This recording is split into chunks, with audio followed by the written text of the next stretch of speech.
Sri Mahaganadhipathye Namaha, Sri Gurubhyo Namaha, Sabhaye Namaha. Namaste to all of you.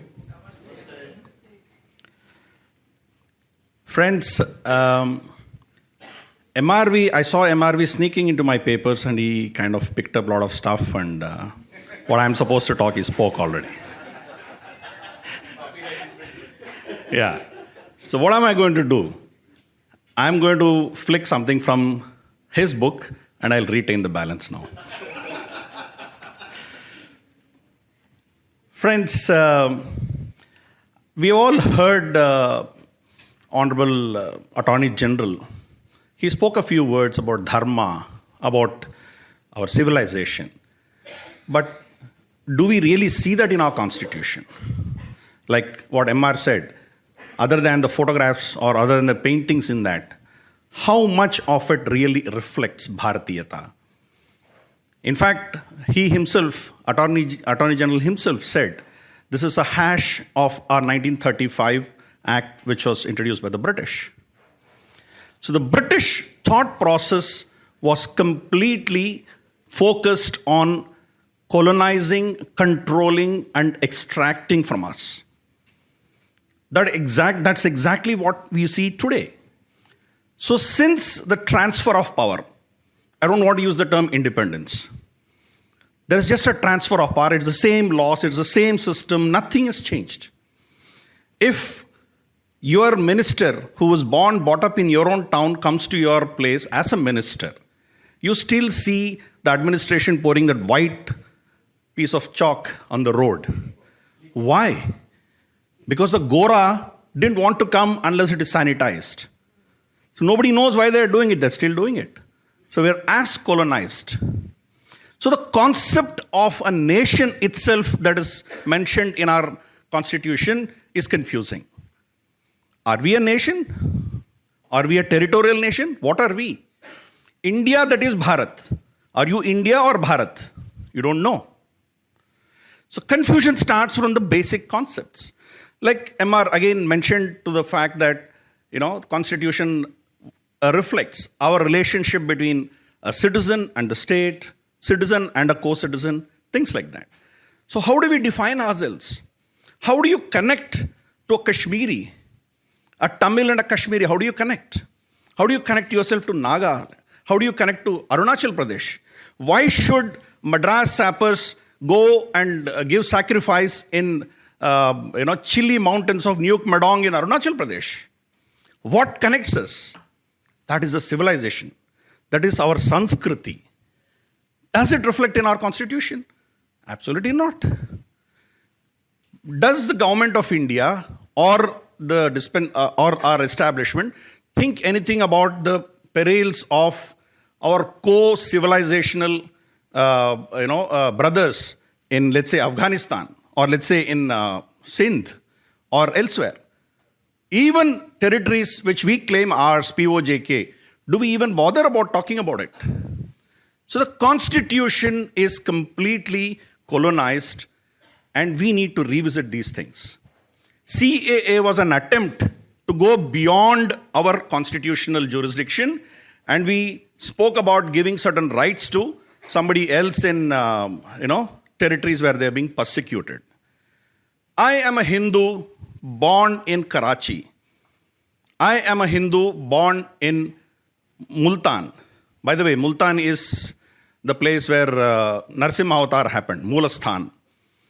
And I want to bring the ashes of my ancestors and immerse it in Prayag. Can I do it? Bharat's constitution should provide it. We should stop being a nation state defined by geography. We should start defining ourselves as a civilization. The constitution has to reflect our civilization and not the hard borders. The same Europe which introduced this concept to us has changed and they have created a European Union. But we are still where we are. So it is time that we start questioning these concepts. So we have a civilizational duty to all these people. We should understand that. You go to any aspect, given the time constraint, probably I will not be able to go deeper into all these things. But let's look at rights and duties. MR has spoken about that in his book in detail as well. When it comes to our private lives, when it comes to our vyakti dharma, to our family, to our society, to our village, to our nation, we give everything, we sacrifice everything. But when it comes to the matters of dealing with the government or the governmental machinery, we demand our rights. We do not express the same duties to it. That is exactly what the Constitution is showing. Constitution speaks about your fundamental rights, but you don't have any fundamental duties. I can, as an adult, say I will not take care of my parents. The Constitution will support me because I don't have any duties. But tomorrow I decide that I am a woman, being a man, and tomorrow I can go to the court and say gender justice or gender right. I can decide what I want. Each day I can change my gender. This is what the woke culture is all about. Courts will stand by me. We know what they have done with regard to promiscuity and things like that. I don't want to go in. There are lots of legal luminaries here. So the courts are going berserk with regard to rights, and a society which is bereft of fundamental duties is bound to collapse the way Soviet Union collapsed, the way Venezuela has collapsed, the way Greece has collapsed, and the way American, British, and other societies are collapsing right in the front of our eyes. Do we want Bharat to be that? Essentially, we survived these 75 years in spite of our constitution, in spite of the government, in spite of our electoral system. Because we are civilizationally Bharatiyas, we are civilizationally Sanatanis. That is why we survived.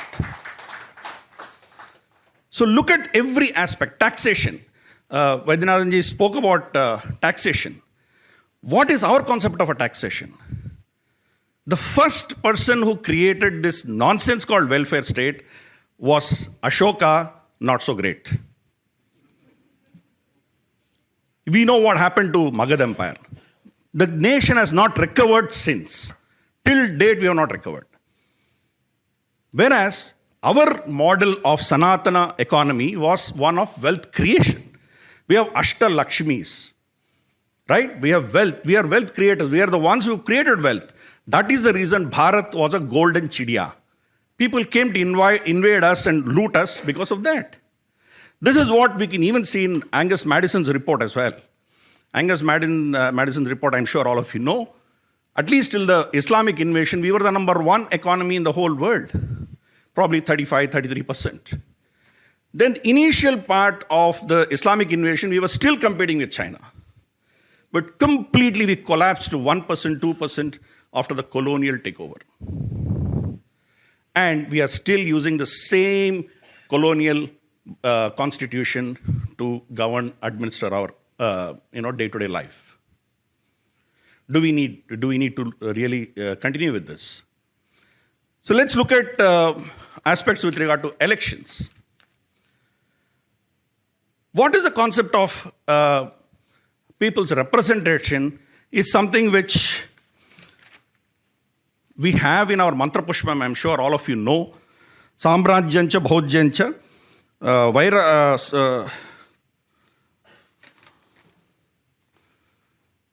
Samrajyancha Bhojyancha Swarajyam Vairajyam Parameshtyagam Rajyam Maharajyam Adhipatyamayancha. So these are the concepts which we already have. So in this you see Parameshtyagam. Even God was treated to be the ruler of the country and everybody rules as his representative. We have tried many models. The Swarajya that has been spoken in that does not represent the Western democratic model at all. Today you are saying whoever has got one vote more than the second one is a winner and others are losers. Somebody like Asaduddin Owaisi with 28% vote share in Hyderabad goes and opposes Article 370 in the parliament. Whereas 73% of Hyderabad probably doesn't side with him. Is this the electoral system that we need? We need consensual democracy. We need consensual representation of people. How do we do that? There are many models I don't want to discuss here. But there is a need for us to completely overhaul our electoral system on the lines of our civilization.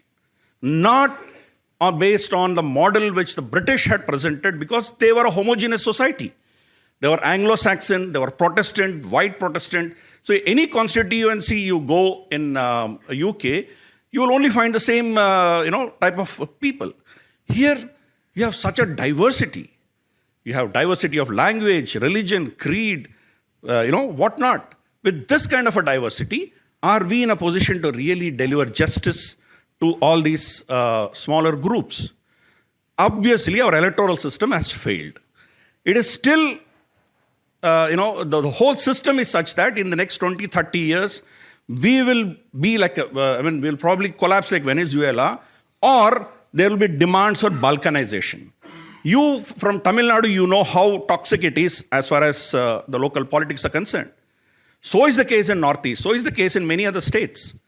So this is a result of competitive electoral politics which drives you to be a winner, getting that one vote more. So the resources of this country are being mercilessly used for political gain, not for the welfare of the people. This will continue.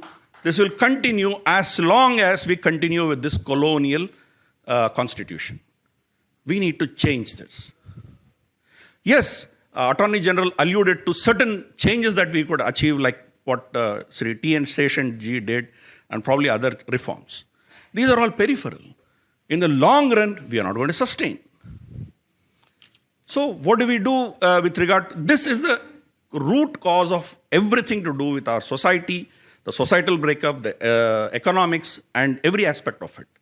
So probably this is a thing which is urgently needed. Then we have concepts of sedition.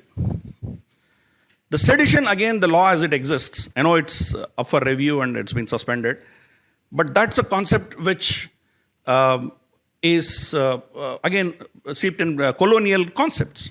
Because you couldn't oppose the king, you couldn't oppose the queen, so the whole sedition structure is such that it protects the king and queen. Whereas for us, we have a different concept of Raja Bhakti and Desha Bhakti. These two are completely different. I can oppose the Raja, but I have to be loyal to the nation. If I'm not, then I'm, per suppose, I need to be punished. So we had this Dandaniti. Even the children of the king were subject to this particular law in the ancient times. We don't have to go far for any of these concepts. We need to just go back and look at our civilization to find answers for what is going wrong today. Simple thing, one act, which is your Archaeology Act, has not changed since independence, or probably whatever you want to call that. Why? That was introduced by the British to deny us a right to reclaim our culture and heritage. A simple amendment. I can understand Ayodhya, Mathura, Kashi, which are disputed. That's a different argument. I don't want to get in. I'm sure a lot of you have seen temples within Tamil Nadu or probably in Karnataka, which are not disputed, which are under the ASI's control. Let's say Hazara Temple or Vithala Temple in Hampi. Why can't we revive them? Great seers, great rishis, munis have gone there. But you can't revive it because your Archaeology Act says they are archaeological monuments and you cannot touch them. Why? Because we are inheritors of the British legacy. We just took a transfer of power and we have not looked at our constitution from a civilizational point of view. I'll just talk a little bit about the courts and then probably we'll conclude. Why do judges born in this country, non-white, non-British judges, need to run away from the summer heat for their summer holidays?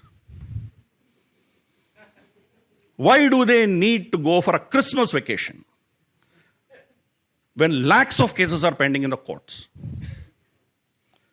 Why are we still wearing black coats in searing heat of this nation? So these are all things which we have. This is one institution which has refused to change. Of course, collegium system is something absolutely nonsensical. It should go.